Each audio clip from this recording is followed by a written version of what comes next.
తిమోతికి రాస్తున్న ఈ 2వ పత్రికలోని 2వ అధ్యాయంలో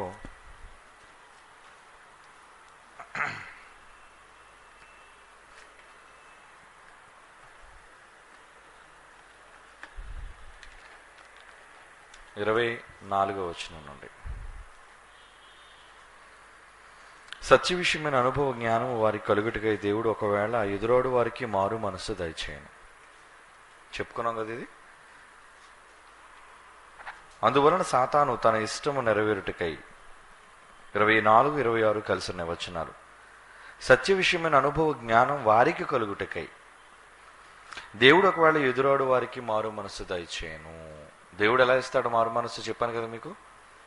ఎలా ఇస్తాడు దేవుడు మారు మనస్సు వాళ్ళకి? వాక్యం వల్ల, వినుట వలన విశ్వాసం కలుగుతుంది. వినుట క్రీస్తుని గూర్చిన మాట. అంటే వాక్యము వినటం వలన ఒకవేళ తమ మనసులను మార్చుకుంటే దేవుడు వలన కలిగిన మారు మనస్సే. అంతేగాని దేవుడు మనసు మార్చేయడు. దాన్ని అపార్థం చేసుకుంటారు చాలామంది. దేవుడే మనసు మారుస్తాడండి అంటారు ఈ మాట చూపించి. దేవుడే ఒకవేళ మనసు మారిస్తే మన వాక్యం ప్రకటించడం ఎందుకు? మనం ఎంత చెప్పినా వాడు మారడు, దేవుడు మార్చాలి. ఒక మనిషి మారాలి అంటే ఆ మార్పు తనలో నుండి రావాలి. అది తన చేతిలోనే ఉంది. ఎవరో బలవంతంగా దాన్ని మార్చరు కూడా దేవుడు. కనుక ఒకవేళ ఎదురాడుతున్నవాడు తెలియక ఎదురు చెబుతున్నప్పుడు సత్య విషయమైన, వాక్య విషయమైన అనుభవ జ్ఞానం వానికి కలగడానికి దేవుడు ఒకవేళ వాడికి మారు మనసు దయచేయచ్చేమో ఇప్పుడు మన వాక్యం ప్రకటించినప్పుడు. అందువలన సాతాను తన ఇష్టము నెరవేర్చుటకై చెరపట్టిన వీరు వాని ఉరిలో నుండి తప్పించుకొని మేలు చేసేదరేమో అని ప్రభువు యొక్క మేలుకొనుదరేమో అని ప్రభువు యొక్క దాసుడు అట్టి వారిని సాత్వికముతో శిక్షించుచు జగడమాడక అందరి ఎడ్ల సాధువుగాను బోధింప సమర్థుడుగాను కీడు సహించువాడుగాను ఉండవలెను అంటున్నాడు. అంటే బోధించే బోధకుడు సాతాను మనలను మోసపరచకుండా, తన మాటల వల్ల మనల్ని చెరచకుండా, దేవునిలో ఉన్న సరళత నుండి, వాక్యంలో మనకున్న స్థిరత్వాన్ని నుండి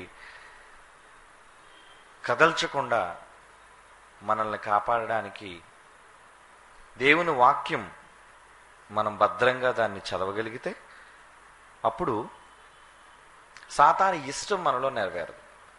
ఎందుకంటే దుష్టు నుంచి మనలను మనం కాపాడుకోవడానికి వాక్యమే మన దగ్గర ఉన్న ఆయుధం. ఎలా ప్రొటెక్ట్ చేసుకుంటాం? మన దగ్గర ఉన్న ఆయుధం ఏంటి? మనలను మనం కాపాడుకోవడానికి దేవుడు మనకి ఇచ్చిన పరికరం ఏంటంటే వాక్యమే. ఎఫ్సి పత్రికలో చాలాసార్లు చదువుకున్నారు మీరు. డాల్ అన్నాడు, కత్తి అన్నాడు, కిరీటం అన్నాడు, మైమరు అన్నాడు. ఇలా చాలా రకాలుగా వర్ణించాడు. అంటే క్రైస్తవుడు ఎదుర్కొనే అపవాది శోధన నుండి వానిని కాపాడడానికి, తను తాను కాపాడుకోవడానికి దేవుడు క్రైస్తవునికి ఇచ్చిన అనేక ఆయుధాలు. ఎఫ్సి పత్రిక 6వ అధ్యాయం 11వ వచనం నుండి ఏమంటున్నాడు అక్కడ? మీరు అపవాది తంత్రములను ఎదిరించుటకు మీరు శక్తిమంతులు అవ్వాలి అంటే దేవుడిచ్చు సర్వాంగ కవచమును ధరించుకొనుడి. ఎలాగనగా మనం పోరాటం దయ్యంతో కాబట్టి ప్రధానులు, అధికారులు వీళ్ళంతా వాడి అనుచరులు. అందుచేత మీరు ఆపద్దినమందు వారిని ఎదిరించుటకు సమస్తమును నెరవేర్చునవారై నిలువబడుటకు శక్తిమంతులగునట్లు దేవుడిచ్చు సర్వాంగ కవచమును ధరించుకునుడి. ఈ సర్వాంగ కవచం అంటే ఎక్కడ మీరు వాడికి లొంగకుండా అన్ని అంగాలను కప్పుకునే సర్వాంగ కవచము అన్నాడు. సర్వ అంగ కవచం అంటే అన్ని అంగాలను భద్రపరిచేది. ఓకే, దేవుడిచ్చు సర్వాంగ కవచం ధరించుకోండి. ఏంటి ఆ సర్వాంగ కవచం? ఎలా అంటే 14వ వచనంలో అంటున్నాడు, మీ నడుమునకు సత్యమును దట్టి నీతి అను మైమరువు తొడుగుకొని పాదములకు సమాధాన సువార్త వలనైన సిద్ధ మనస్సును జోడు తొడుగుకొని నిలువబడుడి. ఇవన్నీ గాక విశ్వాసం అనే డాలుండాలి, దానితో మీరు దుష్టుని అగ్ని బాణాలని ఆర్పాలి. ఇక రక్షణ అనే శిరస్త్రాణం మీకు ఉండాలి. ఇక దేవుని వాక్యం అనే కత్తి మీ దగ్గర ఉండాలి. చూసారా? అంటే ఇవన్నీ ఏంటి? ఇవన్నీ ఏంటి? అదే అంటున్నాడు ఇక్కడ 26వ వచనంలో, ఎదురువాడు సత్య విషయమై ఎదురాడు వారికి అనుభవ జ్ఞానము కలుగుటకై దేవుడు ఒకవేళ ఎదురాడు వారికి మారు మనసు దయచేయను. అందువలన సాతాను తన ఇష్టము నెరవేర్చుటకై చెరపట్టిన వీరు వాని ఉరిలో నుండి తప్పించుకొని మేలుకొనదరేమో అని ప్రభు యొక్క దాసుడు అట్టి వారిని సాత్వికముతో శిక్షించుచు జగడమాడక అందరి ఎడల సాధువుగాను బోధింప సమర్థుడుగాను కీడు సహించువాడుగాను ఉండవలను. అంటే జాగ్రత్త చెప్తున్నాడు. ఎలా? అందరి పట్ల కఠినంగా కాకుండా అవసరాన్ని బట్టి వ్యక్తులను దండించాలి. ఎవరు? బోధించే బోధకుడు. ఎలా దండించాలి అంటున్నాడు? ఎలా దండించాలి అంటున్నాడంటే చూడండి, అందువలన సాతాను తన ఇష్టం నెరవేర్చుటకే ఒకవేళ తొందరపడి మనం ఏమైనా అన్నామా, వాడు దాన్ని ఆధారంగా చేసుకొని సాతాడు వాడిని తీసుకెళ్ళిపోతాడు. కనుక వానిలో ఎవరినైతే మీరు గద్దించబోతున్నారో వానిలో సాతాను ఇష్టం నెరవేరకుండా ఉండాలి అంటే చెరపట్టిన వీరు, అంటే వాడు ఏం చేశాడంటే సాతాను తన ఇష్టాన్ని నెరవేర్చుకోవడానికి మీలో కొందరిని చెరపట్టుకు తీసుకెళ్ళిపోతాడు. అది ఆ వచనం యొక్క అర్థం. సాతాను ఏం చేస్తాడు?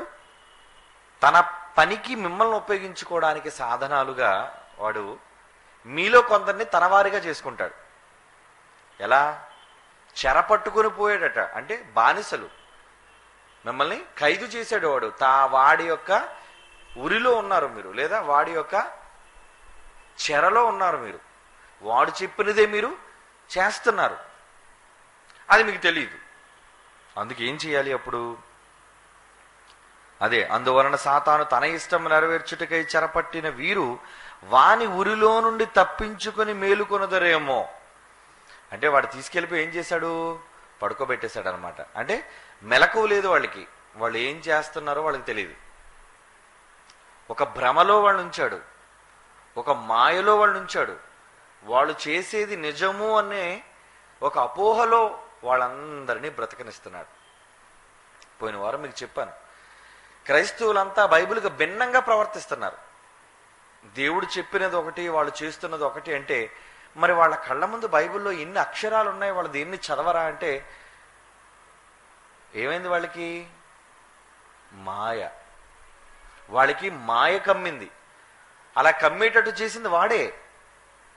వాడు తన అడుగుజాడలలో వాడిని ఉంచేశాడు. ఎంతమందిని? ఒకలా ఇద్దరునా? 99% మంది క్రైస్తవులు, ప్రపంచ జనాభాతో పాటు చివరికి దేవుని పిల్లలైన క్రైస్తవులను కూడా వాడు ఏం చేశాడు? చెరపట్టుకుని తీసుకెళ్ళిపోయాడు. గుడికి వస్తున్నారు, పాటలు పాడుతున్నారు, వాక్యం వింటున్నారు, కానికిస్తున్నారు, కానీ వాడి తాలూపు మనుషులే వాళ్ళు, వాడి అనుచరులే. అంటే వాడికి ఏజెంట్లుగా ఉన్నారు వీళ్ళు. వీళ్ళు ఎలా మారిపోయారు? దేవుని కొరకు బ్రతుకుతున్నామన్న ఉద్దేశంలో సాతాను కొరకు పనిచేస్తున్నారు వీళ్ళు.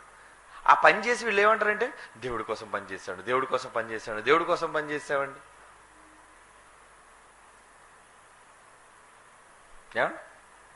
అంటే ఒక తప్పు చేస్తున్నవాడు కూడా తాను చేస్తున్నది తప్పు అనుకోడు. నీకు అర్థమైందా? వాడు ఎంత తెలివిగా ప్రజల్ని వాడు మోసగిస్తున్నాడో చూడండి. ఉదాహరణకి ఈరోజు జిహాదీలు మీకు తెలుసు, ప్రపంచంలో అంటే ఆత్మాహుతులుగా మారేవాళ్ళు. వాళ్ళకి దేవుడిని తప్పు అయిపోయిందండి సారీ అంటాడా? అడ్డగా వాదిస్తాడు అంతే.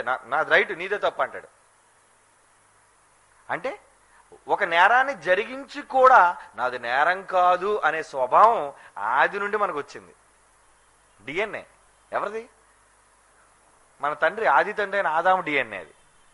ఎందుకంటే తప్పు చేసి నాది తప్పు తండ్రి అని అనలేదు.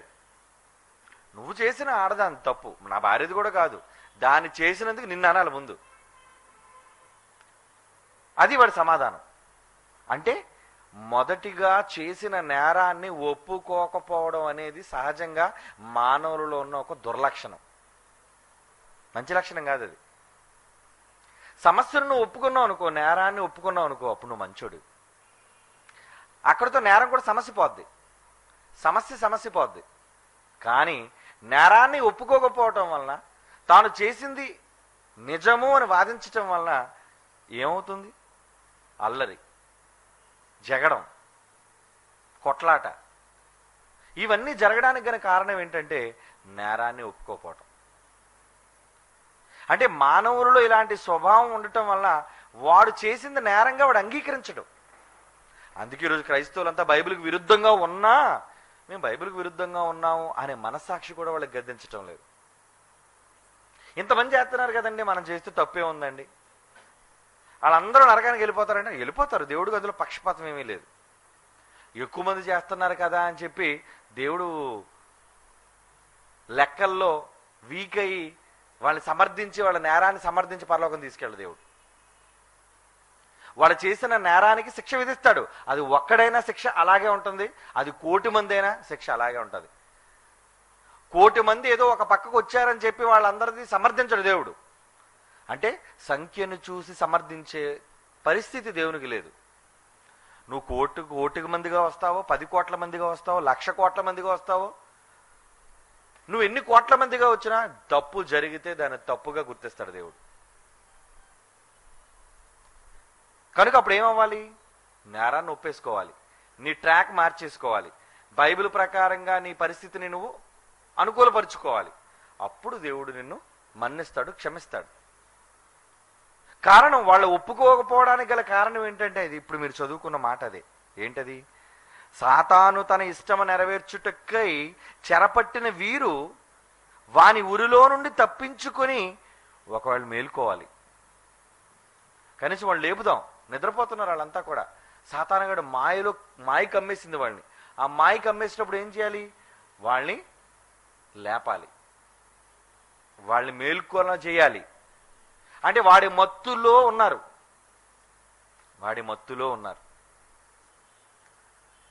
సహజంగా తాగేసినోడికి నీళ్లు ఉంపేస్తే ఏదో పట్టు విరుగుతుంది అన్నట్టుగా విన్నాం. అది ఎంతవరకు నిజమో మనకు తెలియదు. కానీ సహజంగా గట్టిగా తాగేసాడు అనుకోండి ఎవడైనా, వాడు కొంచెం కాన్షియస్లోకి రావాలి అంటే, స్పృహలోకి రావాలి అంటే, వాడు అసలు చేస్తుంది నిజమా, రైటా, రాంగా, అవునా కాదా అనేది వాడు తేల్చుకోవాలి అంటే సహజంగా వాడు ఏం చేస్తారంటే బిందులతో నీళ్ళు వంపుతారు వాడి మీద. అంటే అప్పుడు పట్టు వదిలేస్తాడికి. అంటే వాడు అప్పటి వరకు ఆ మాయలో ఉన్నాడు, ఆ భ్రమలో. వాడు ఏం చేస్తున్నాడో వాడికి తెలీదు. మత్తు వదిలేసిన తర్వాత తాగినప్పుడు ఒకలా ఉంటాడు, తెల్లవారి పట్టు ఇరిగిపోదు. పడుకుని పోయి లేచిన తర్వాత ఏమవుతుంది? కొంతవరకు ఉంటుంది బ్రెయిన్ మీద ఆ ప్రభావం. అయిపోయిన తర్వాత తెల్లవారు లేచి నేనైనా ఇలా చేశాను అని చాలామంది సిగ్గుపడే వాళ్ళు ఉంటారు. మళ్ళా ఇప్పుడు రాత్రి తాగేసి వచ్చి టాటు డామ్డు మన గట్టిగా కేకలేసి ఆడింటి కాలంలో ఆడే పడిపోతాడు, వీధిలో అందరినీ చూస్తాడు. అందరూ బయటకు వస్తారు కదా, గొడవ పెట్టుకున్నప్పుడు అందరూ బయటకు వస్తారు, చూస్తారు, ఈడు తాగేసి ఆడింటి కాలంలో ఆడే పడిపోయాడని. తెల్లవారు లేస్తాడు. ఈడు కొంచెం గుర్తుంటుంది, రాత్రి నేను తాగేసి వచ్చాను, కాలంలో పడిపోయిన మా ఆవిడ స్నానం చేయించి బట్టలు మార్చిందని. ఉదయాన్నే వాడు వీధిలోకి వచ్చేటప్పుడు ఎలా వస్తాడు? సిగ్గుతో వస్తాడు. అవును కదా, రాత్రి తాగేసి నేనే కాలంలో పడిపోయాను, అవమానంగా ఫీల్ అవుతాడు. అంటే రాత్రి వాడికి అవమానమా? అబ్బే తాగేసాడు లేపుతున్నా లేపదు అంటాడు. కాలంలో పడిపోయినా, మురుగ్గాలలో పడిపోయినా వాడు లేపుతున్నాడు, నన్ను లేపదు, నేను లెగ్గాలని అంటాడు. అంటే వాడు సిగ్గు నెరుగని పరిస్థితిలో ఉన్నాడు. వాడు ఒక మాయ.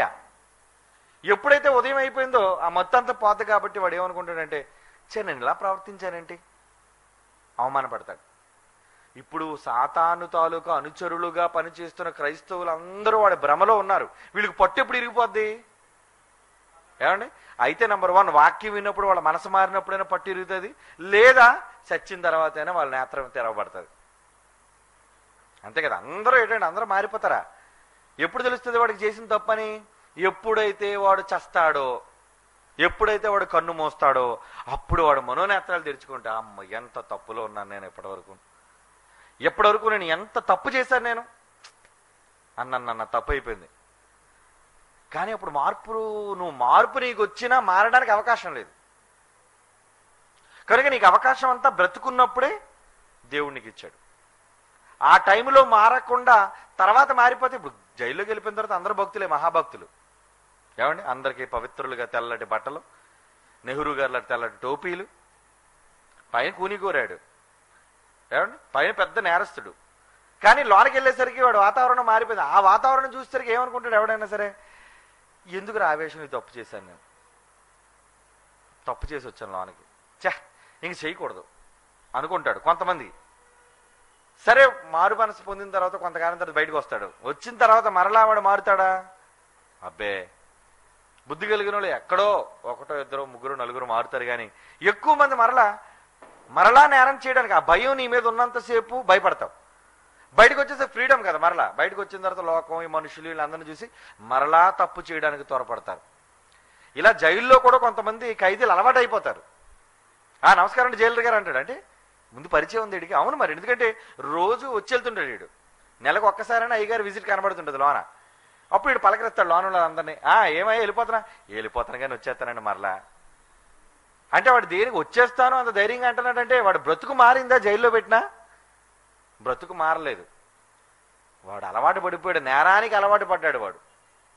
ఇప్పుడు జోబులు కత్తిరించాడు ఉంటాడండి, ఏదో 420 కేసు కింద చీటింగ్ కింద లోన్ వేసేస్తారు. బయటకు వచ్చిన తర్వాత జోబులు కత్తిరించుకుని ఉంటాడు. మళ్ళీ డబ్బులు లేకపోతే మళ్ళీ ఎక్కడ కనబడతాయో చూస్తాడు.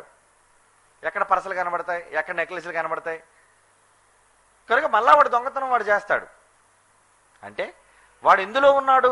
ఆ భయంకరమైన మాయలో. వాడి అవసరాలు తీర్చుకోవడానికి ఏ నేరం చేసినా పర్వాలేదులే అని సమర్థించుకుంటూ తన తప్పుని, నేను చేసిన తప్పు కాదయ్యా, నేను చేసిన తప్పు కాదు అనుకొని నేరాలు చేస్తుంటారు. అలా ఇప్పుడు క్రైస్తవులందరూ కూడా అదే పరిస్థితుల్లో సాతాను యొక్క ఎందులో ఉన్నారట వాళ్ళు? ఉరి అన్నాడు చూడండి. వాని ఉరిలో నుండి, అంటే ఒకవేళ సాతాను కింద ఉంటే చివరికి వాళ్ళు పోయేది ఎక్కడికి పోతారు? ఉరి అంటే చావు అని. వాడి తాలూకా ఉరిలో ఉన్నారు. వాడు మిమ్మల్ని తీసుకెళ్ళి ఎక్కడికి అప్పచెప్తాడు? వాడు తీసుకెళ్ళి ఎక్కడ అప్పచెప్తాడు? పాతాళానికి అప్పచెప్తాడు మిమ్మల్ని. పరలోకానికి వెళ్ళరు మీరు. కనుక వాని ఉరిలో నుండి తప్పించుకుని మేలుకొనుదరేమో అని తెలివిగా ప్రభు యొక్క దాసుడు, అంటే వాక్యం చెప్పేవాడు, ఏం చేయాలి? అట్టి వారిని సాత్వికముతో శిక్షించుచు. సాత్వికంతో శిక్షించుచు అంటే శిక్షించాలి, కానీ సాఫ్ట్గా. ఏంటి, బడికి అప్పుడే పిల్లాడు వచ్చినాడు, పెద్ద కర్ర తీసుకొని దబ్బా బాధేస్తే ఏముంటుంది? ఆడసలు బడికి వస్తాడా? జ్వరం పెట్టేసుకుంటాడు వాడు. అందుకే చిన్నపిల్లలకి ఏం చేస్తారు? ముందు ప్లే స్కూల్ అంటారు. అంటే అక్కడ ఒక ఏనుగు బొమ్మ ఉంటుంది, ఏమండి, కుక్క బొమ్మ ఉంటుంది, పిల్లి బొమ్మ ఉంటుంది, బొమ్మలన్నీ ఉంటాయి. ఎక్కువ మీరు ఆడికి వెంటనే చదువు పుస్తకాలు ఇవన్నీ ఎవరు? ఎక్కువ గంటలు ఆడుకోవడం, ఏదో ఒక గంట అరగంట నేర్చుకోవడం. దానివల్ల ఏంటంటే ముందు వాడు బడికి అలవాటు పడతాడు. అంటే వాడికి ఏం చేస్తారు? దండిస్తారు, కానీ సాత్వికంగా. వెంటనే నువ్వు పెద్ద స్ట్రోక్ ఇచ్చేస్తే ఎలా? వాడికి సాఫ్ట్గా వాడిని దండించాలి. ఇక్కడ కూడా ఎవరి కోసం చెప్తున్నానంటే, సంఘంలో చాలా మంది దేవుని కోసం భక్తిగా బ్రతుకుదాం అనుకున్న వాళ్ళని సాతానుగాడు అందరినీ టార్గెట్ చేస్తాడు. వాడు అందరినీ ఏదో విధంగా మంచి మార్గం నుంచి మళ్లించాలని వాడు ప్రయత్నాలు చేస్తూ ఉంటాడు. వాడు చిన్నోడని పెద్దోడని తేడా లేదు వాడికి. భక్తిగా ఉన్నవాడిని దెబ్బ కొడతాడు, అప్పుడే పుట్టిన వాడిని దెబ్బ కొడతాడు, అందరినీ దెబ్బ కొట్టడం వాడు లక్ష్యంగా ఉంది. కనుక ఎవరిని విడిచిపెట్టాడు. విడిచిపెట్టినప్పుడు ఎవడో కొత్తగా వచ్చిన ఏదో పొరపాటు చేశాడు అనుకో, చేసినప్పుడు నువ్వు ఎలా చెప్పాలి వాడికి? మంచిగా సాత్వికంతో, నాయన ఇది మంచిది కాదు, నాన్న ఇలా చేయకూడదు, జాగ్రత్త అని వాడి తప్పులో నుంచి వాడిని మళ్లించడానికి స్మూత్గా నువ్వు చేయాలి. స్మూత్గా చేయాలి. చిన్నపిల్లలకి డాక్టర్లు ఇంజక్షన్ ఇచ్చినప్పుడు ఏం చేస్తారు? వాడికి ఇంజక్షన్ వేయాలి, మరి తప్పదు. అప్పుడు చక్కగా డాక్టర్ మాట్లాడతారు, ఏం చదువుకున్నావు నువ్వు? Very good. ఏ క్లాస్ నువ్వు? ఏ స్కూలు? అన్నీ అడుగుతాడు. మొదటిసారి కదా ఏం తెలియదు, అడిగితే చక్కగా సమాధానం చెప్తుంటాడు. అలా మాట్లాడించి మెల్లిగా మాటలు ఇంజక్షన్ వేసేస్తాడు. అంతేగాని నర్స్ పట్టుకోండి అని అటు ఇటు కాళ్ళు చేతులు పట్టుకుని అనుకో, ఇలా సూది చూపించేంత సూది తీస్తాను అనుకో, అమ్మ బాబోయ్ చూస్తుంది, బాబోయ్ నేనున్నాను బాబోయ్ అని పారిపోదు. పిల్లలు అంతే కదా, భయపెట్టకూడదు వాళ్ళని. ఎందుకంటే వాళ్ళు పసివాళ్ళు కాబట్టి. లోకంలో ఏ సంఘంలో, లోకంలో నుంచి సంఘంలోకి వచ్చిన వాళ్ళు కూడా పసివాళ్ళతోనే సమానం. కనుక వాళ్ళు స్మూత్గా హ్యాండిల్ చేయాలి. వాళ్ళు పొరపాట్లు చేస్తారు. ఇప్పుడు పిల్లాడు అప్పుడప్పుడు నడక నేర్చుకున్నాడు, పడిపోడా అండి? అప్పుడే నిలబడుతున్నాడు పడిపోతాడు. పడిపోతున్నప్పుడు నువ్వేం చేయాలి? వాడిని ఎలా చేయాలి? పడిపోతున్నప్పుడు ఏం చేయాలి? నువ్వు వాడిని మెల్లిగా ఏం లేదు నాన్న, ఏం లేదు నాన్న, ఏం లేదు నాన్న, తగ్గిపోదులే అని చెప్పి మంచిగా వాడితో మాట్లాడాలి. చాలామంది తల్లులు పిల్లల్ని నడిపించుకుని తీసుకెళ్తుంటారు. అటు పడిపోయాడు అనుకోండి, లేపి మరి 4 దెబ్బలు వీళ్ళు బాధేస్తారు. అప్పుడు వాడు ఏమనుకుంటాడు? అసలుకి వాడు పడిపోయి గాయాలైపోయి ఒంటి నిండా చెక్కుకుపోయి వాడు బాధతో వాడున్నాడు, అందరూ చూస్తున్నారని అవమానంతో ఉంటాడు. అలా టైంలో నువ్వు కొంతమంది తల్లిదండ్రులు పటా కూడా రేరా కళ్ళు కనబట్లేదని దీని మీద రెండింతల అవమానంతో ఇంకా కుంగిపోతాడు. నేను చెప్పడు, ఇప్పుడు నీకైనా చిన్నోడు కాబట్టి నేను కొట్టలేడు, అది నీకైనా పెద్దోడు అయితే 4 చాచి కొట్టేస్తారు అక్కడే. నేను వాడు చిన్నపిల్లడు కాబట్టి ఏం అనలేక నువ్వు కొడుతున్నా అవమానంతో ఫీల్ అయిపోయి ఈ బాధ ఆ బాధ దిగమింగుకొని పాపం నడుస్తాడు.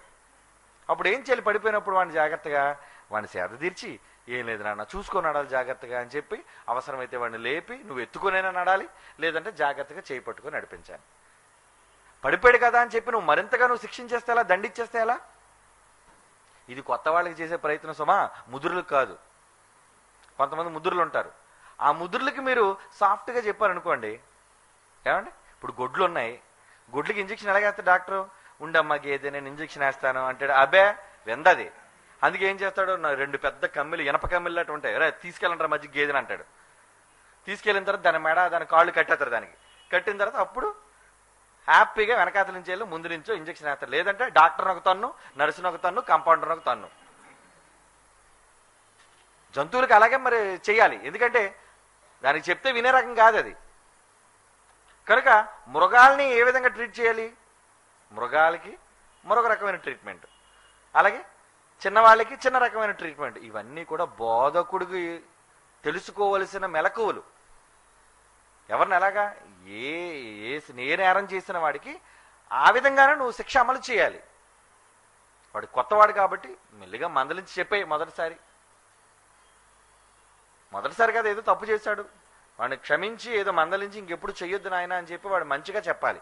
అంతేగాని నువ్వు వాడిని ఏదో పెద్ద భూతత్వంలో చూపించి పెద్ద నేరగాడిగా నువ్వు చెప్పావు అనుకో, కొత్తగా వచ్చిన వాళ్ళని, అప్పుడు ఆడేమనుకుంటాడు? ఆడు ఇంకా భయంకరుడుగా తయారైపోతాడు. మొదటి స్థితి కన్నా కడపటి స్థితి బహుభయంకరం అన్నాడు. అలాంటి స్థితిలోనికి వాడు వెళ్లకుండా బోధకుడైన వాడు ఏం చేయాలంటున్నాడండి? సాత్వికముతో శిక్షించాలి, కానీ సాత్వికంగా మెల్లిగా దెబ్బ టుప్. చిన్నపిల్లలు తప్పు చేస్తాడు అనుకో, ఈనిపిల్లలు తీసుకురంటారా అంటారు. వాళ్ళకి ఈనుపుల్లే కదా, ఈనుపుల్లు అంటే మన కొబ్బరి చీపురు పుల్ల తీసేసరికి సురుకు మనకు పడతారు. చిన్న దెబ్బలు పెద్దగా తగలదు అది, ఎందుకంటే వాళ్ళకి ఆ డోస్ సరిపోద్ది. ఏమండి 16 సంవత్సరాలు వచ్చిన ఈనుపులతో కొడితే కొట్టుకో అంటాడు, ఎందుకంటే దెబ్బ తగలదు అది. ఎందుకంటే ఆ దెబ్బ రేంజ్కి సరిపోదు. కనుక అప్పుడు ఏం చేయాలి? ఒరే పెద్ద కర్ర తీసుకురంటారా అంటారు. అంటే వ్యక్తిని బట్టి నీ పనిష్మెంట్ ఉండాలి. చిన్నవాడికి చిన్న పనిష్మెంటు, పెద్దవాడికి పెద్ద పనిష్మెంట్. ఇది నువ్వు తెలుసుకోవాలి. ఇది ఎవరో వాక్యం బోధించే బోధకుడు అంటున్నాడు. చూడండి, ప్రభు యొక్క దాసుడు అట్టి వారిని సాత్వికముతో శిక్షించుచు జగడమాడక అందరి ఎడల సాధువుగాను బోధింప సమర్థుడుగాను కీడును సహించువాడుగాను ఉండవలను. తిమోతితో అంటున్నాడు, నాయన ఇన్ని క్వాలిటీలు ఉండాలి ఆయన బోధించేవాడికి. ఏం చేస్తా? బోధించే బోధకుడు అన్ని విషయాల్లోనూ ఆరితేరిన వాడే ఉండాలి. మరి సహించాలి, గద్దించాలి, భయపెట్టాలి, వాక్యం నేర్పించాలి, వాళ్ళ కోసం ప్రార్థన చేయాలి, ఇన్ని ఉంటాయి. మరి ఇవన్నీ చెయ్యాలి. ఏమండి? అంతేగాని గొడవలు ఆడకూడదు. జగడమాడక అంటే నువ్వు గొడవని పెద్ద చేయకూడదు. నువ్వు గొడవని ఏం చేయాలి? తెలివైన వాడు ఏం చేస్తాడు? గొడవని అణిచివేయడానికి చూస్తాడు. గొడవ జరగకుండా నీకు ఆపేయండి అంటాడు. అవునా? ఆపేయండి అనాలి. అంతేగాని గొడవ పెద్ద చేయడానికి చూడకూడదు. మధ్యవర్తులు ఏం చేయాలండి? మధ్యవర్తులు ఏం చేస్తారు? మధ్యవర్తులుగా ఎందుకు పంపిస్తారు? ఎప్పుడైనా ఇద్దరు వ్యక్తుల మధ్య కానీ 2 కుటుంబాల మధ్య కానీ తగు వచ్చినప్పుడు మధ్యవర్తులు కలుగు చేసుకుంటారు. కలుగు చేసుకుని ఏం చేస్తారు? అటు వాళ్ళని శాంతపరుస్తారు, వీళ్ళని శాంతపరుస్తారు. ఇద్దరి మధ్య సఖ్యత ఉండేటట్టుగా మాట్లాడాలి. అంతేగాని గొడవ పెద్ద చేయకూడదు. వీడి దగ్గరికి వెళ్ళి వాడిని నేను ఇలాగన్నాడు ఈడు చెప్పి, వాళ్ళ దగ్గర అపోనెంట్ల దగ్గరికి వెళ్ళి వీళ్ళు కూడా మిమ్మల్ని ఎలాగన్నారండి అంటే ఇంకా గొడవ సద్దుమణగదు. కనుక జగడాన్ని రేపేటట్టుగా ఉండకూడదు అంటున్నాడు. జగడమాడక అందరి ఎడల సాధువుగాను. ఏ సాధువు? బొక్కలాగే సాధువు కాదు. సాధువు అంటే మనకు సాధువు అనేసరికి అలా కాషాయవస్త్రాలు, మెడలో రుద్రాక్షమాలు, కమండలం, అది సాధువు అంటే అది కాదు. సాధువు అని ఎందుకన్నారంటే క్యారెక్టర్. సాధువు అంటే చాలా సాత్వికం కలిగినోడు, తొందరగా కోపగించుకునేవాడు. సహజంగా ఈ వయసు మళ్ళిన వాళ్ళకి ఇవన్నీ ఉంటాయండి. వయసు మళ్ళిన వాళ్ళే ఎక్కువ ఈ సాధువు అనే గుణం ఉంటుంది. వాళ్ళు కొంచెం క్షమించగలరు, కొంచెం ఆలోచించగలరు, దూరాలోచనతో వాళ్ళు ఏమైనా చేయగలరు. అదే కొంచెం యవనస్తులు అనుకోండి, ఉడుకు రక్తం, వాళ్ళన్నిటికీ తొందరే. అందుకే మన ప్రెసిడెంట్ తర్వాత ఇలాంటి వాళ్ళు నియమించేటప్పుడు ముసలోళ్ళే ఉంటారు, అంటే బాగా తలంతా పండిపోయిన వాళ్ళే. అంతకుముందు మన ఎవరో అబ్దుల్ కలాం కానీ, ఇప్పుడున్న లేడీ కానీ, వీళ్ళంతా కూడా ఏంటంటే వయసు మళ్ళిన వాళ్ళు. ఎందుకు వయసు మళ్ళిన వాళ్ళు దేశానికి ప్రెసిడెంట్గా పెట్టారు? వాళ్ళకు సాత్వికం ఉంటుంది, తొందరపడరు, దేనికి ఆవేశపడరు. అదే మనలో ఆవేశపూరితమైన వాళ్ళకి డిక్లేర్ వార్, యుద్ధం అంటాడు అంతే. ఇప్పుడు ఏమైందంటే, ఇప్పుడు అసలుకే మనకి చైనా ఒక శత్రువు, పాకిస్తాన్ ఒక శత్రువు, అటుపక్క బంగ్లాదేశ్ ఒక శత్రువు, మన ఉత్తరాన్న, వీళ్ళందరూ శత్రువులే. శత్రువులు లేనప్పుడు ఏం చేయాలి? ఎక్కడో చిన్న చిన్న సమస్యలు తలెత్తేటప్పుడు మంచిగా సంధి చేస్తూ మాట్లాడాలి. ఆవేశపడిపోయారు అనుకోండి, ప్రతి చిన్నదానికి తగువే. ఇప్పుడు మన యుద్ధ విమానం ఏదో హెలికాప్టర్ ఏదో పాకిస్తాన్లో దిగిపోయిందట, దానికోసం పాకిస్తాన్ వార్నింగ్, రాత్రి మీరు ఇలాగా. ఇప్పుడు అదే ఆ గొడవ పెద్దది అయింది అనుకోండి, ఏమంటారు? మీరు మా దేశంలోకి చొరబడ్డారు కాబట్టి ఆయన చంపేస్తామంటారు. కనుక తెలివైన వాళ్ళు ఏం చేయాలి? ఏదో ఏదో పొరపాటు ఏదో దేనివల్ల జరిగిందండి అనాలి. మీరు పాకిస్తాన్లో అయితే మాత్రం మీరు మాకు శత్రు దేశాలు అలాగన్నారు అనుకోండి, ఇలా ఇలా ఇలా ఇలా మాటల యుద్ధం జరిగి జరిగి జరిగి జరిగి ఏమైందంటే పెద్ద యుద్ధానికి దారితీస్తారు. యుద్ధాలు ఎప్పుడు ప్రారంభం అవ్వడానికి మాటలే కారణం. ముందు ఏ అనర్థం జరగడానికైనా ముందు మాటే కారణం. అందుకే మాటను సర్దు మనకి ఆడికి రిపోర్ట్ ఇస్తాడు, వీడియోకి రిపోర్ట్ ఇస్తాడు, వాడికి స్టేట్మెంట్ ఇస్తాడు, వీడియోకి స్టేట్మెంట్ ఇస్తాడు. ఈ స్టేట్మెంట్ల వల్ల ఏంటి? ఒక్కొక్కరు స్టేట్మెంట్లు విని ఆవేశం వచ్చేస్తుంది అందరికీ. ఆవేశం వచ్చి సద్దు మనగవలసిన ఇష్యూని అనవసరంగా రెచ్చగొట్టి అనేక మందికి ఇబ్బంది కలిగేటట్టుగా చేస్తారు. కనుక మధ్యత్వమైన వాడు, మంచివాడు, నెమ్మదస్తుడు, సాత్వికుడు, ఇలాంటివన్నీ ఉండి గొడవలు ఆడకుండా పరిస్థితిని చక్కపరిచేవాడుగా ఉండాలి. ఎవరికి ఉండాలి క్వాలిటీస్ అన్నీ? బోధకుడు. బోధకుడికి ఇవన్నీ ఉండాలి. జగడమాడక అందరి ఏళ్ళ సాధువుగాను అంటున్నాడు. అంటే చాలా నెమ్మదస్తుడు, చాలా నెమ్మదస్తుడు అంటున్నాడు. దశలోనికి రాసిన మొదటి పత్రిక 2వ అధ్యాయం 7వ వచనం చూడండి.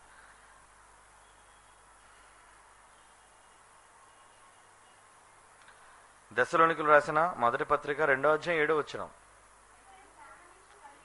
స్తన్యమిచ్చు తల్లి తన గౌరవం కాదమ్మా, తన సొంత బిడ్డను గారవించిన. గౌరవం ఉందా, గారం ఉందా అక్కడ? Correct correct. గారము. గారం అంటే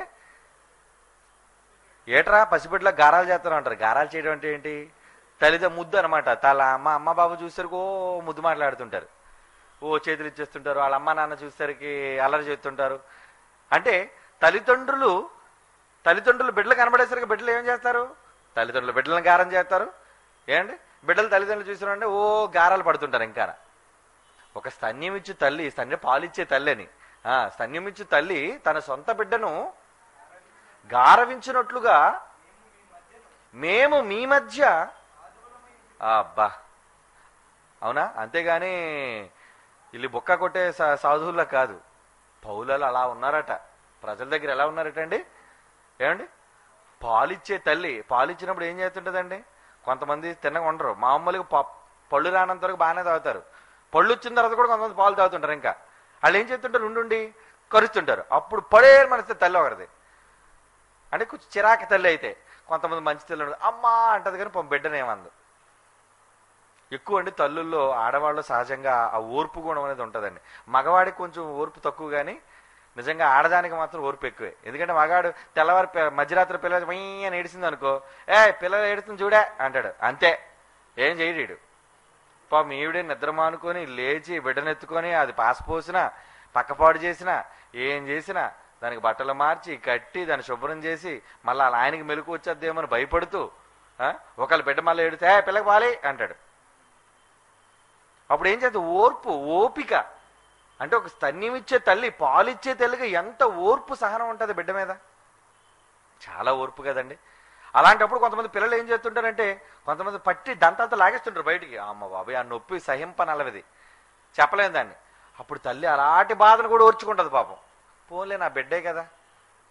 కొంతమంది పిచ్చోళ్ళు ఉంటారు, వాళ్ళు ఏంటంటే పటా పటా పట కొట్టేస్తారు, ముద్దు కొట్టేస్తారు పిల్లల్ని. అది ఏం తెలుసు, సహజంగా పిల్లలకి ఈ దంతాలు వస్తున్నప్పుడు వాళ్ళకి సలుపులు ఉంటాయి. అందుకే ఏం చేస్తారంటే ఈ గట్టిగా కొరుకుతుంటారు వాళ్ళు. కొరుకుతున్నప్పుడు ఈ టూత్కి సంబంధించి ఆ వస్తువులు కొంటారు వాళ్ళకి, అందుకే ఆ నోట్లో పెట్టుకుని బాగా నవ్వుతుంటారు మాటికి. కనుక ఆ పళ్ళు సలుపులు వచ్చినప్పుడు వాళ్ళు ఏదో చేస్తారు, అది నువ్వు అర్థం చేసుకోవాలి.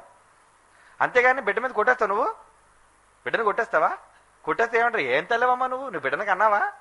అలాగే కదా మాట్లాడతారు. దబ్బి దబ్బి దబ్బి బిడ్డను కొట్టేస్తున్నాను. కానీ వెనక ముందు కొంతమంది తల్లిదండ్రులు కొట్టేటప్పుడు అండి వెనక ముందు చూడరు. నేను చూసానంటే చాలా మంది తల్లిదండ్రులు రక్తాలు వచ్చినప్పుడు కొట్టేస్తారండి పిల్లల్ని. బాబోయ్, కొట్టు కానీ వాడు చావాలని కోరుకోకూడదు. నువ్వు శిక్షించు, దండించు. మీరు చెప్తే నమ్మరారా, ఒక దెబ్బ నిజంగా పిల్లలకు కొడితే గోడకు తగిలి తల పగిలిపోయి కుట్లు పడే సందర్భాలు నేను చూశాను. అంత గట్టిగా కొట్టేస్తావేటి? కొంతమంది కొట్టేటప్పుడు కూడా వెనక ముందు చూడకుండా కొడతారు. ఎలా? ఎప్పుడు కూడా వెనకాతలు కొట్టకూడదండి, కింద భాగంలో.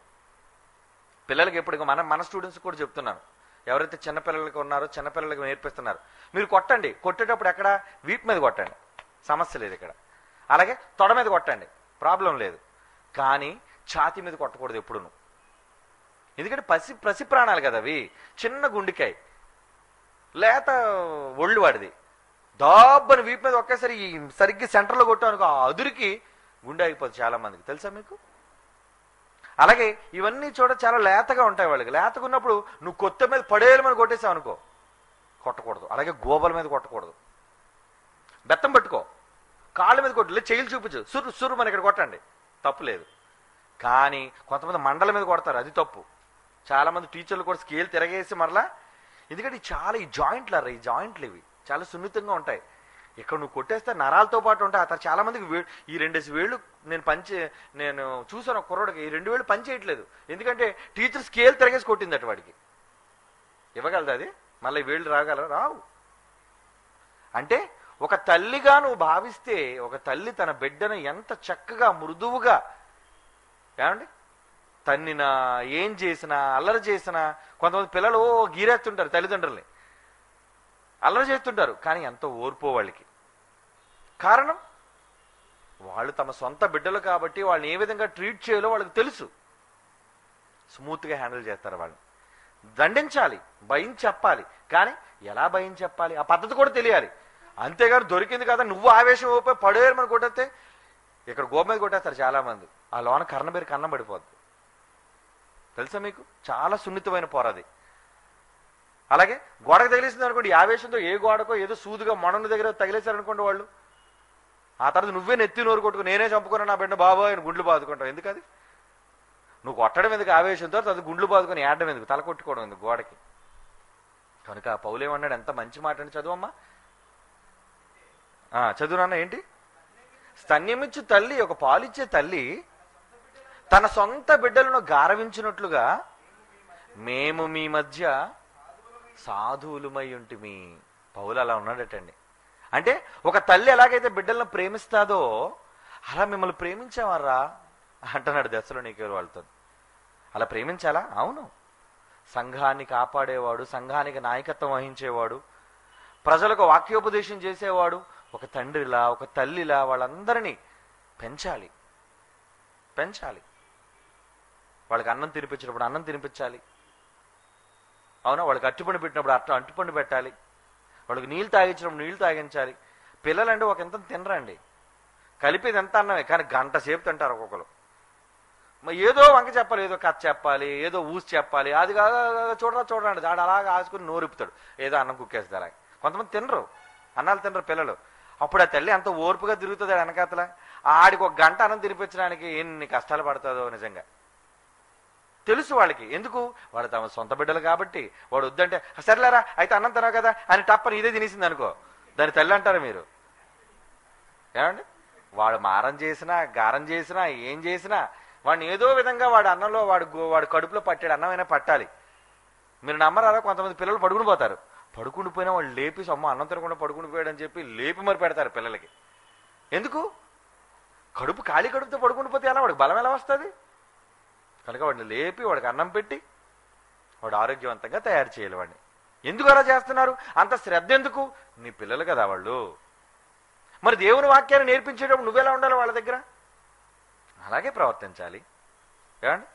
ఒక్కొక్కసారి డైరెక్టర్ గారు వాక్యం చెప్పేటప్పుడు చక్కగా మీ నోరిప్పి చక్కగా అంతా ఒలిచి పప్పు నెయ్యి అన్నీ వేసి పెట్టినట్టు పెడతారు, ఒకసారి పాట్ మన కొట్టి పెట్టినట్టు పెడతారు.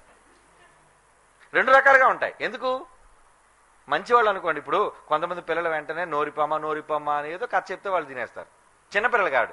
కొంతమంది పెద్దవాళ్ళు ఉంటారు అసలు అన్నం తినరు, అప్పుడు ఏం చేస్తారు, బెత్తం పట్టుకుంటాడు. ఇప్పుడు 12 ఏళ్ళు 15 ఏళ్ళు వచ్చినా అన్నం తింటలేదు అనుకోండి, అప్పుడు కూడా చంగనేసుకుంటాడా? ఏమంటే తల్లి చంగనేసుకు తిరుగుతుందా? కాదు. అప్పుడు భయపెట్టాలి. భయపెట్టి నువ్వు అన్నం తినకపోతే చితకొడేతాను, భయంతోనైనా వాడు తినాలి. కారణం వాడి మీద కోపం కాదు, వాడి మీద ద్వేషం కాదు, వాడు భయాన్నో నయాన్నో వాడు అన్నం తింటే వాడికి ఆరోగ్యం, వాడు 10 కాలాల పాటు మన మధ్య ఉండాలి, ఆరోగ్యంగా ఎదగాలి, ఎదుగుదల వాడికి రావాలి అంటే అన్ని విటమిన్స్తో కూడిన ఫుడ్ వాడు తినాలి. అందుకు కష్టపడి ఓర్పుతో సహనంతో వాళ్ళకి నేర్పించాలి. ఈరోజు సంఘాన్ని కాచేవాడు కూడా అంత శ్రద్ధగా ఓర్పుగా ఓపికతో దేవుని వాక్యాన్ని నేర్పించాలి వాళ్ళకి. తొందరపడిపోతే ఎలా? ఆవేశపడిపోతే ఎలా? అన్ని సందర్భాలను తిట్టేస్తావా? అన్ని సందర్భాలను దండించేస్తావా? అందుకే ముందేమన్నాడు, సాతాను అనుచరులుగా ఉన్నారు వాళ్ళు పాము, కనుక వాళ్ళు నువ్వేం చేయాలి, జాగ్రత్తగా క్లియర్ చేసి మంచి మార్గాన్ని వాళ్ళని పెట్టి వాళ్ళని రెక్టిఫై చేసి వాడిని ఏదో విధంగా దేవునిలోనికి వాడిని తీసుకొని రావాలి. ఎందుకంటే వాడు నిన్న మొన్న పుట్టాడు కదా, కొత్తోడు కదా వాడు. కనుక అలాంటి సాధువులుగా వాళ్ళు ఉన్నారట. ఎవరు? పౌలాలు. పౌలు సాధువుగా వాళ్ళ మధ్య ఉన్నాడు. కారణం వాళ్ళని కాపాడాలని ఉద్దేశం, వాళ్ళని కాపాడాలని ఉద్దేశం. సాధువుగాను బోధింప సమర్థుడు అంటున్నాడు. తిమోతికి రాసిన మొదటి పత్రిక 3:2 చూడండి. తిమోతికి రాసిన మొదటి పత్రిక 3:2. అధ్యక్షుడు అంటే ఒక నాయకుడుగా ఉన్నవాడు, నిందారహితుడుగా. చాలా కిందన చూడండి ఎన్ని క్వాలిటీస్, లక్షణాలు చెప్తున్నాడు. అన్ని లక్షణాలు కలిగి ఉండాలి అధ్యక్షుడైన వాడు. అందులో అంటాడు బోధింప సమర్థుడు, బోధింప సామర్థ్యం గలవాడై ఉండి. కిందకి చూడండి అంటాడు. అమ్మా ఎన్నో వచ్చిన ఏమర్రా? బోధింప తగినడు. ఎన్నో వచ్చిన అమ్మ అది? మా 3:3 బోధింప తగిన వాడునయ్యుండి. బోధ రావాలి, బోధించాలి, బోధించకపోతే ఎలా? కనుక ఏది పెట్టాలి, ఏది పెట్టకూడదు, ఎప్పుడు పెట్టాలి, ఇవన్నీ తెలియాలి నీకు. ఏమండి తల్లులు ఎన్ని తెలుసుకుంటారండి. వీడికి ఏ వయసు వరకు అండి పాలు పెట్టాలి, ఏ వయసు నుంచి అండి వీడికి అన్నప్రాసన చేయించాలి, ఏ వయసు నుంచి అండి వీడికి ఫారెక్స్ ఫ్రూట్స్ అన్నీ పెట్టాలండి, ఇవన్నీ తల్లులు తెలుసుకుంటారు. తెలియకపోతే డాక్టర్లను అడుగుతారు, ఏమండి అన్నం ఎప్పటి నుంచి పెట్టమంటారండి అని. ఆ పద్ధతి ప్రకారంగా వీళ్ళు ఏంటంటే అన్ని తెలుసుకొని తమ బిడ్డల కోసం వాళ్ళు జాగ్రత్త పడతారు. అంటే ఆ సామర్థ్యం నీకు ఉండాలి, తెలుసుకోవాలి. మరి బోధించే బోధకుడు కూడా వీటన్నిటినీ తెలుసుకున్నవాడై ఉండాలి. బోధింప సమర్థుడుగా కీడు సహించువాడుగా ఉండాలి. కొరింథీయులకు రాసిన మొదటి పత్రిక 13:5 కీడును నువ్వు సహించాలి అంటే, కీడును నువ్వు సహించాలి అంటే అందులో అంటున్నాడు ప్రేమ కోసం చెబుతూ. కొరింథీయులకు రాసిన మొదటి పత్రిక 13:5 అమర్యాదగా నడువదు, స్వప్రయోజనాన్ని కోరుకోదు, త్వరగా కోపపడదు, అపకారమైన మనసులో ఉంచుకొనదు, దుర్నీతి విషయమై సంతోషపడక సత్యమునందు సంతోషపడుతూ అన్నిటినీ తాళుకొనును, అన్నిటినీ నమ్మును, అన్నిటినీ నిరీక్షించును, అన్నిటినీ ఓర్చును. ప్రేమ ఎప్పుడు చేస్తావు ఇవన్నీ? ప్రేమ ఉంటే. మీరు నమ్మరారా, కొంతమంది మగోళ్ళు బాబోయ్ చితకొట్టేస్తుంటారు ఆడవాళ్ళు, పాపం ఇంటికి వస్తే దెబ్బలు. కానీ కొంతమంది అలాగా ఎన్ని తన్నినా ఎన్ని చేసినా అలాగా వాడిని నమ్ముకొని ఎక్కడ బయట చెప్పకుండా చాలా కాముగా ఉంటారు. అలాగే కొంతమంది పెళ్ళాల బాధితులు ఉంటారు మగాళ్ళు. ఇంటికి వస్తే తినేస్తుండదు, అది లేదని ఇది లేదని ఇది లేదని అది లేదు, చంపేస్తుంటారు కొంతమంది పెళ్ళాలు. కానీ అలాగా ఓర్చుకొని ఓర్చుకొని ఓర్చుకొని ఎందుకు ఓర్చుకున్నాడు? ప్రేమ ఉంది కనుక సహిస్తున్నాడు, భరిస్తున్నాడు, ఓర్చుకుంటున్నాడు, సహనం కలిగి ఉన్నాడు. ప్రేమ ఉంటే అవన్నీ నువ్వు చేస్తావు. అందుకే 13వ ఇప్పుడు మీరు చదివిన మాటలన్నీ ఉన్నాయి. అంటే నువ్వు సంఘం పట్ల, దేవుని కుమారుల పట్ల, పిల్లల పట్ల నువ్వు ప్రేమ కలిగి ఉంటే అప్పుడు నువ్వేం చేస్తావు? ఇదో అంటాడు, అందుకే ఉదయం డైరెక్టర్ గారు చెప్పేటప్పుడు కూడా వాళ్ళు చావాలని నేను కోరుకోవట్లేదు, కానీ దేవుడి పనికి అడ్డు రాకండి, దేవుడి పనికి అడ్డుగా నిలవకండి, బయటికి వెళ్ళిపోండి, మీకు ఇష్టం లేకపోతే వెళ్ళిపోండి, దూరం అయిపోండి, కానీ తండ్రి పనికి ఎందుకు మీరు ఆటంకపరుస్తున్నారు? నాకు మీ మీద ఏం ద్వేషం లేదే, నాకు మీ మీద ఏం కోపం లేదే, నేను మీ మీద పగ తీర్చుకోవాలనుకోవట్లేదే, కానీ మీరు ఎందుకు కక్ష సాధించాలనుకుంటున్నారు? అంటే సహనం లేదా, ప్రేమ లేదా? ఎందుకు కక్ష సాధింపు చర్య? ఎందుకు ఆవేశపడతాను? సాతాను తొందర పెడతానాడా నిన్ను? చెయ్యి, పర్లేదు, ఏదో చెయ్యి. ఆడి చచ్చినంత వరకు ఆ ఇస్కరియోతు యోధను అలాగే తొందర పెట్టింది అది. సాతానుగాడు బలంగా వచ్చాడట ఎవరిలోకి? ఇస్కరియోతు యోధాలోకి. వెంటనే వాడు లేచిపోయాడట. మొక్క ఎప్పుడైతే పుచ్చుకున్నాడో, బైబిల్లో మాట రాయబడింది, ఎప్పుడైతే వేసి నేను ఈ రొట్టె ముంచి ఎవరికైతే ఇస్తానో వాడే నన్ను అప్పగించేవాడు అని అన్నాడు. ఇలా రొట్టె ముంచి ఇస్కరియోతు యోధాకి ఇచ్చాడో లేదో, అప్పుడు ఏం రాయబడింది బైబిల్లో? బలముగా. సాతాను బలంగా మీద ప్రవేశించారు, వెంటనే లేచిపోయాడు. పౌరుషం వచ్చిందా, ఇంతమంది మధ్య నన్ను అవమానపరుస్తావు, నీ అంతు చూస్తాను, వెళ్ళాడు. ఎవడంతు చూశాడు? ఆడే ముందు అంతమైపోయాడు. అవునా? యేసుక్రీస్తు అంతకన్నా ముందు ఆడంతమైపోయాడు. అంటే తొందర పెట్టిందా నిన్ను తొందర పెడుతుందా? యేసుక్రీస్తు చావడానికి ఒక కారణం ఉంది. నువ్వెందుకు చచ్చిపోయావు? నువ్వు యేసుక్రీస్తు చావాలి, లోక కళ్యాణం కోసం ఆయన చావాలి. మరి నువ్వెందుకు చచ్చిపోయి ఊరు పెట్టుకున్నావు? నీ 30 వెండి నాణాలు దక్కలేదు, పారేసావు వాటిని, చచ్చిపోయావు. ఎందుకు? తొందర పెట్టింది అది. ఆవేశానికి గురయ్యావు. కనుక ఏమవ్వాలి? ఆవేశపడితే ఎలా? సాత్వికం, నెమ్మది, దీర్ఘశాంతం, ఓర్పు, ఓపిక.